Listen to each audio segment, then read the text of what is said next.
Russian President Vladimir Putin doesn't want NATO on his doorstep. Part of the reason, he says, Russia's invaded Ukraine. But what has now happened is that NATO has become even bigger. Finland has decided to join the military alliance as more countries give more aid to Ukraine. Putin not just standing by, though. He's ordered tactical nuclear weapons moved closer to Ukraine within the nearby country of Belarus.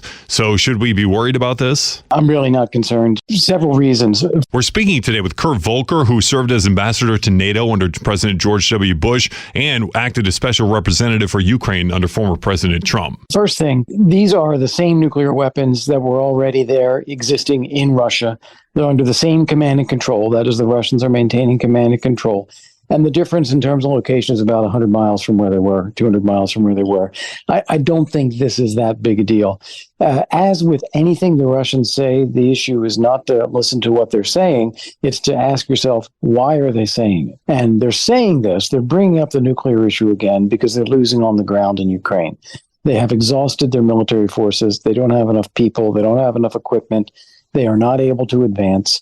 And so to distract from that and to make himself look like he still is a strong man, Putin announces that he's moving some nuclear weapons around. Got it. So more posturing for Putin, something we've seen a lot of. As far as that meeting with Chinese President Xi Jinping, I just kind of want to get your take on the whole thing. How do you think China plays into this war in Ukraine? Do you think that they have a real interest in supporting Russia? Are they there to oppose America? What was your takeaway from that meeting? I think that what was very clear from the optics of all of that is that China doesn't need Russia. Russia needs China. And China is not helping Ukraine materially in its war against Ukraine because it's not China's interest to do so. China wants to build a new world order around itself. If Russia wants to be a contributor and a supporter of that, that's great. But China doesn't owe Russia anything. And in fact, I think China wants to watch out for its economic interests, particularly its trade with the U.S. and European Union. That's where the real money is.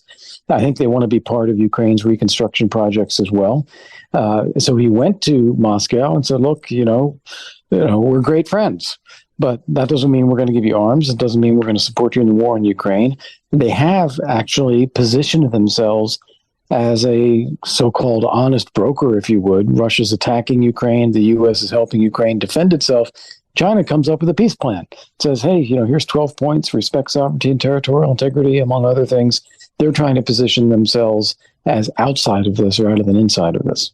Yeah, and within that peace plan, part of it called for a temporary ceasefire, something that Ukraine pushed back against. The United States pushed back against it as well. The whole idea here was that if the Ukrainian army laid down their arms for a period of time, it might give Russia a chance to regroup and then attack again. Are you kind of in that same idea with what the Pentagon had to say? So not supportive of the ceasefire at this time. Yeah, completely agree with the U.S. position on this, which is that telling the Ukrainians to have a ceasefire in place is just rewarding Russian aggression and giving Russia a chance to regroup. What was missing in the Chinese plan was an explicit statement that says Russia has to withdraw its forces from Ukraine. They did say that Russia has to respect sovereignty and territorial integrity, which implies getting out of Ukraine. But the sequence here has to be get your forces out of Ukraine first, and then there can be a ceasefire.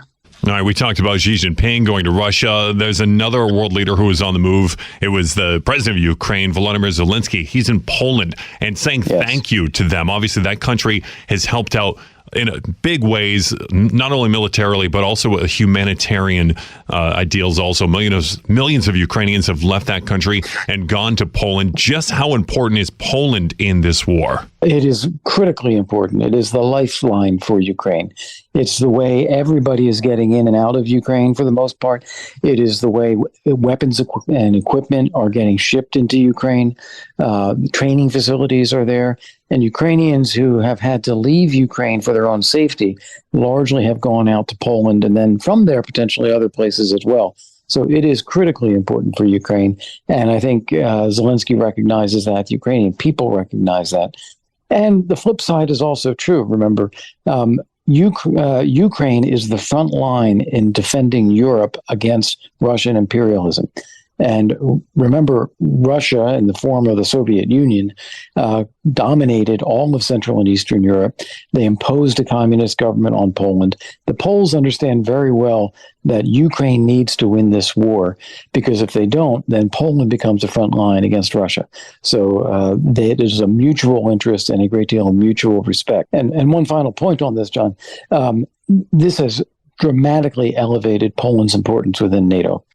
You can't look at this anymore without thinking that the center of gravity in NATO has shifted east.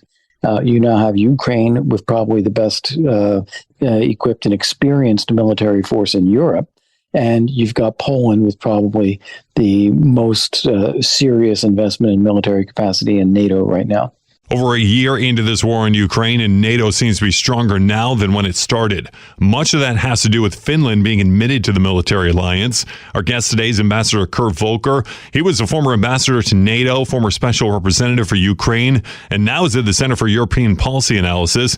And we're talking about the new NATO member, Finland, and what it means going forward, specifically in this war. Coming up, we'll talk more about NATO, Ukraine, and how politics in the United States could react. Kurt, NATO has done a lot of news this week. Obviously, there's the war in Ukraine, which everyone is concerned about, but they accepted a new member, Finland, which applied for membership after Russia had attacked Ukraine. Obviously, a move to try and protect themselves. How significant is it with NATO adding another country that just happens to be in this area?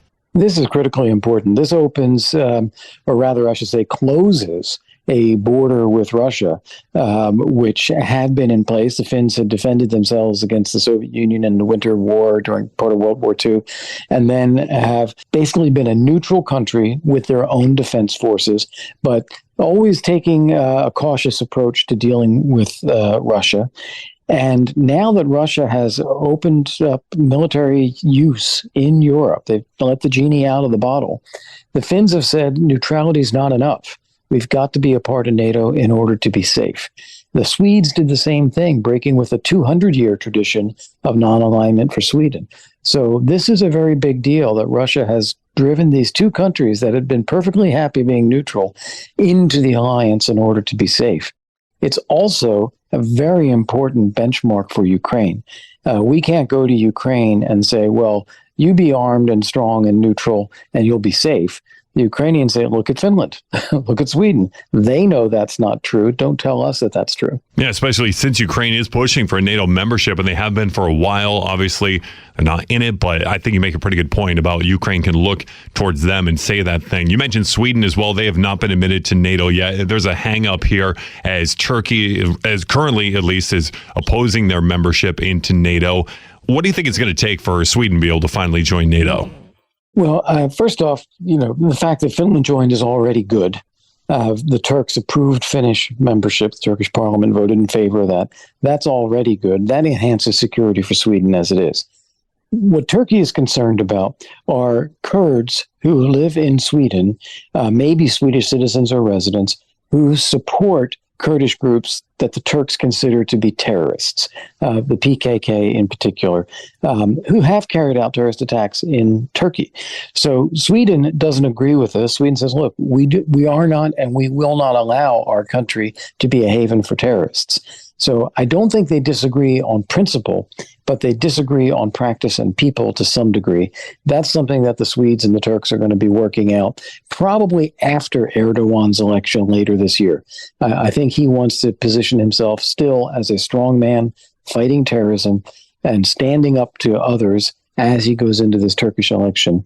But I think that after that, there will be a way forward for Sweden to get cleared as well. We need to talk about in this episode one of the most important issues of our moment, and that is Ukraine. But I want to talk about the American response to Ukraine and some of the controversies about that response going on in our society.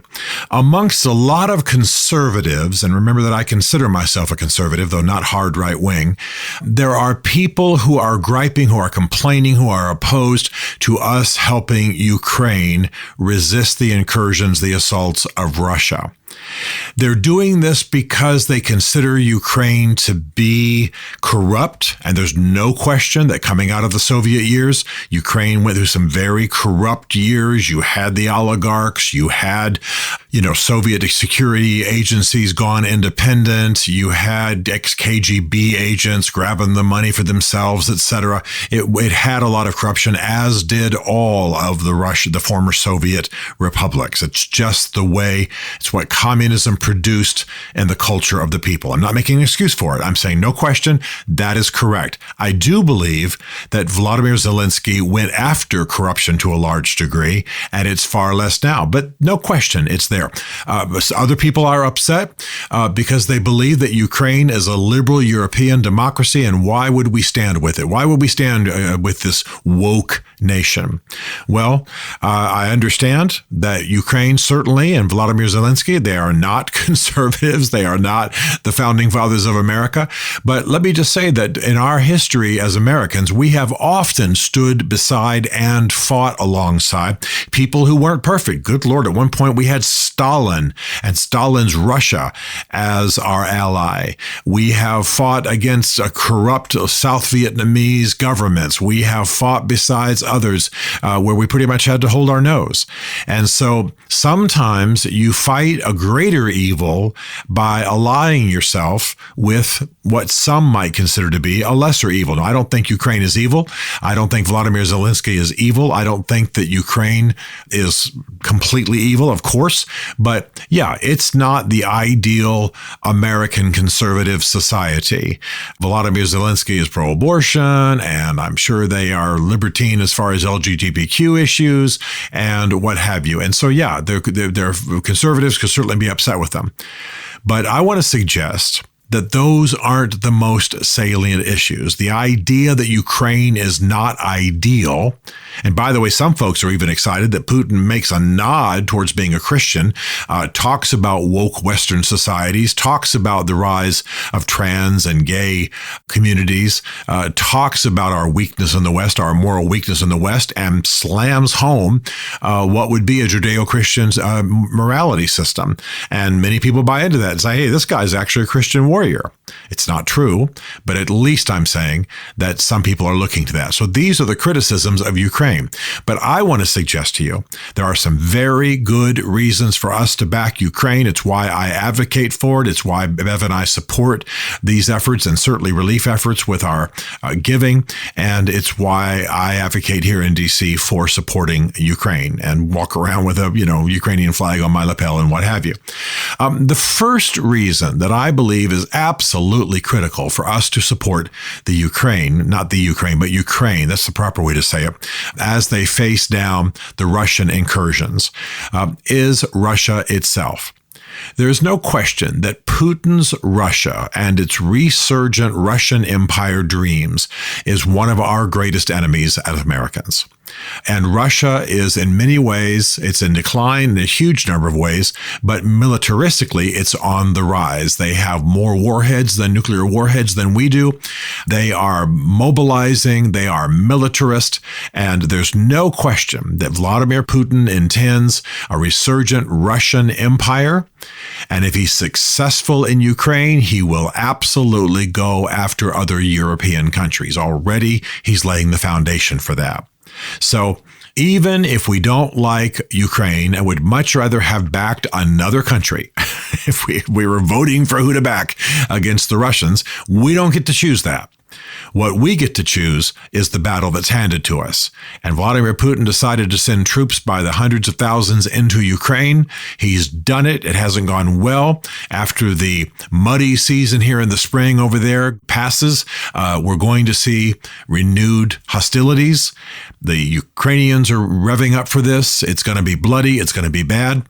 But what we have to understand is that this, in Vladimir Putin's mind and in the Russian culture, at least in the leadership culture, is about a renewed Russian empire. If they're victorious in Ukraine, they will absolutely be invading other Eastern European countries and perhaps other Western European countries.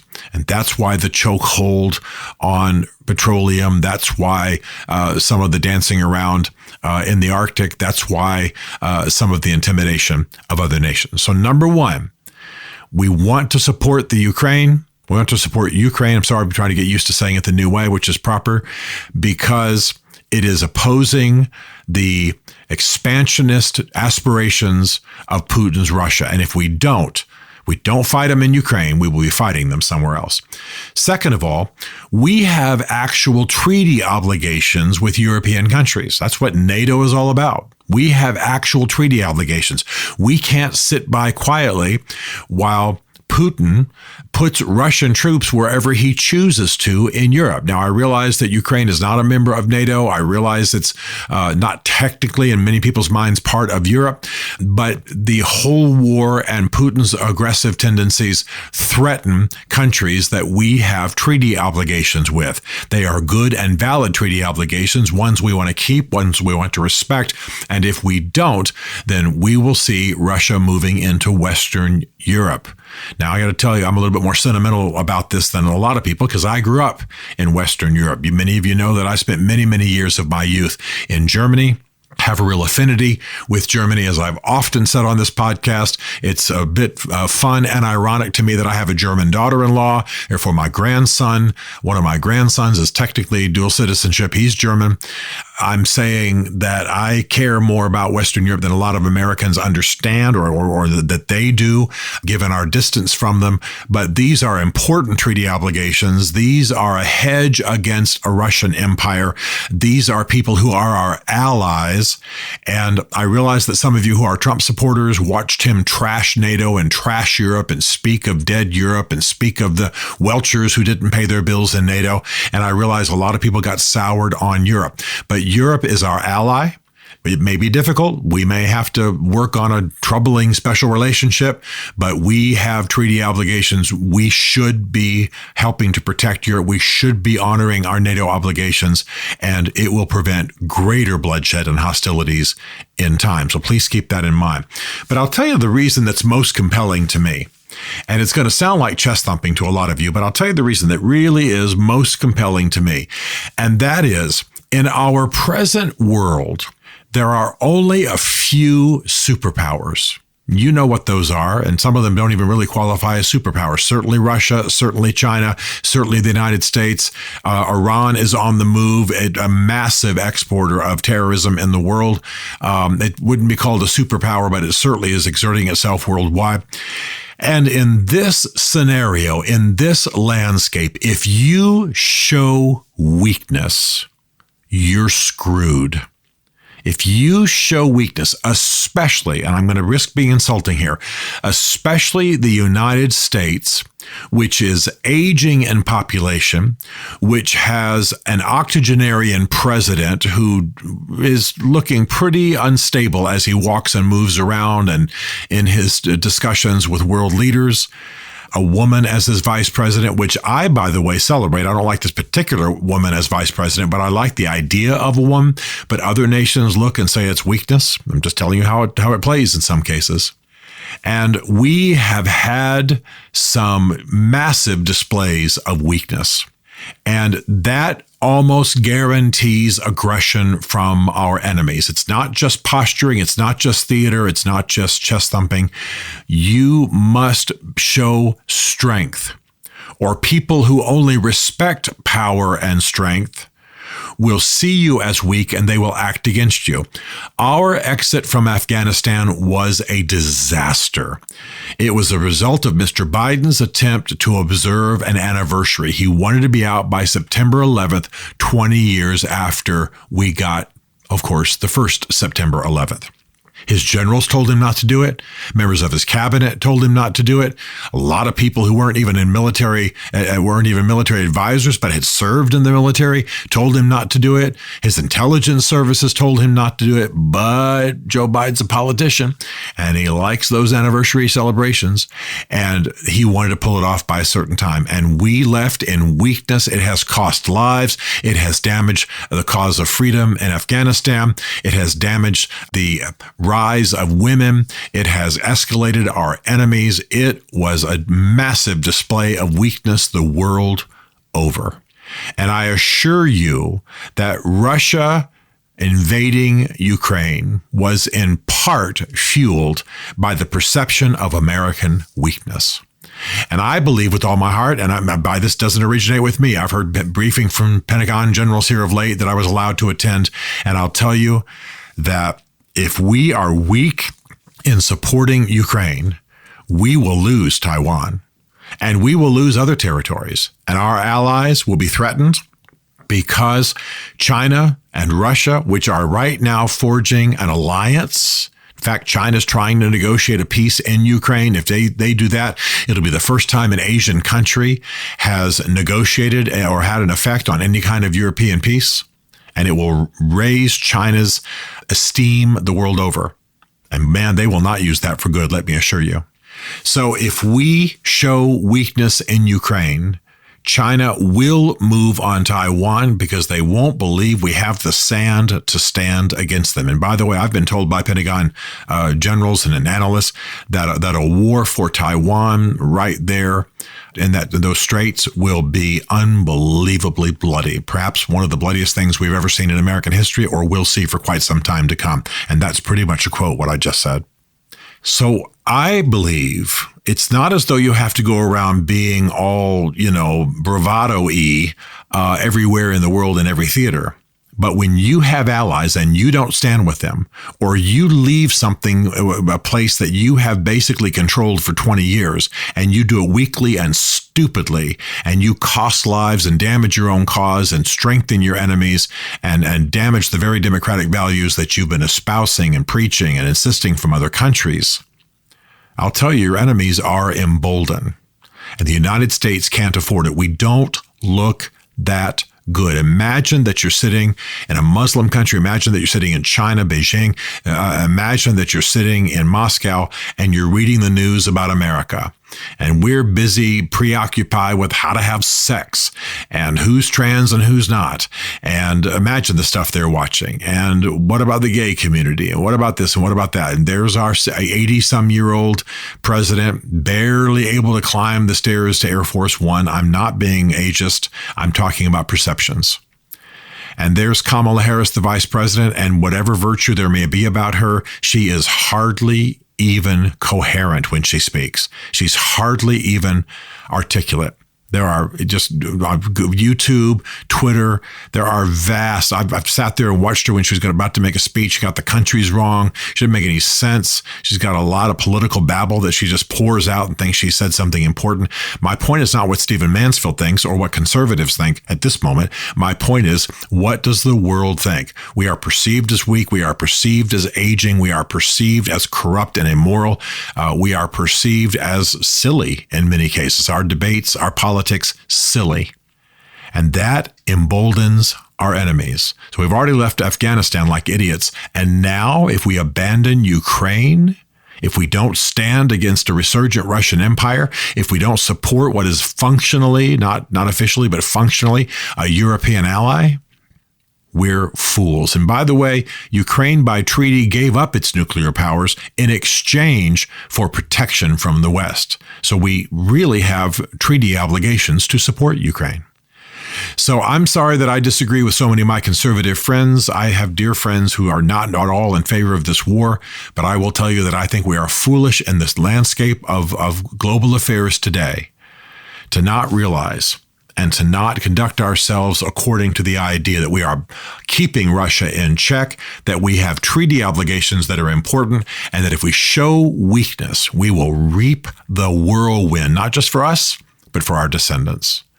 So let's win this thing. And by the way, in the next few weeks, we're going to see hostilities ramp up to a new level because they've had a light winter. Things are very muddy over there, a lot of water. The ground's going to harden up here after the wetness of spring. And both sides have been ramping up for a massive assault, a massive battle or series of battles this spring. This sucker's about to be decided for the most part in the next few months. And we've got to be resolute.